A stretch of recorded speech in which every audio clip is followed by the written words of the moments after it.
رفع آذان الجمعة فلبى المسلمون النداء.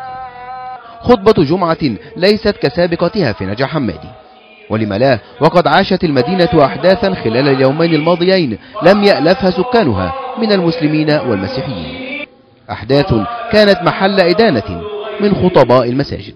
من حق غير المسلم عليه أن أحسن إليه، أن أعامله معاملة حسنة، لا كما يفعل بعض السفلة الآثمون المجرمون.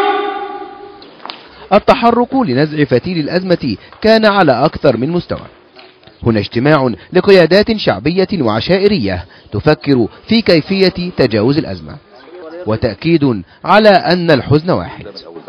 واتفقنا جميعا على أنه ده حادث عارض ولا يمكن أبدا يتكرر، والعلاقة بين المسلمين والمسيحيين علاقة حميدة وعلاقة جميلة جدا. العزاء مش عند اخواننا المسيحيين، العزاء لينا كلنا، لأن ده نصيبة عندنا كلنا، وده يعني كلمة فيها شفافية وفيها إيجاز بسيط، ان نجع حمادي كلها حزينة وليس الإخوات الأقباط بس. عقب الاجتماع خرج الجميع وتوجهوا لمطرانية نجع حمادي لتقديم واجب العزاء.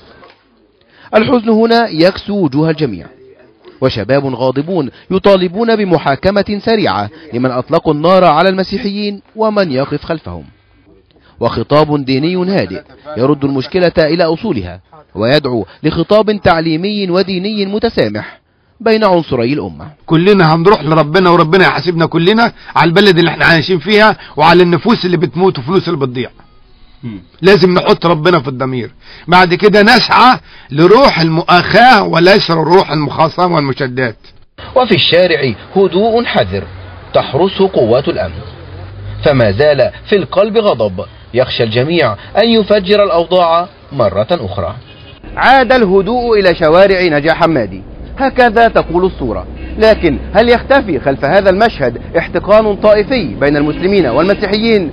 ربما، لكن الطرفين يؤكدان أن طي صفحة الخلافات ليس صعبا، وإن كان يحتاج لجهودهما المشتركة في المستقبل. سمير عمر، الجزيرة، نجع حمادي، قنا.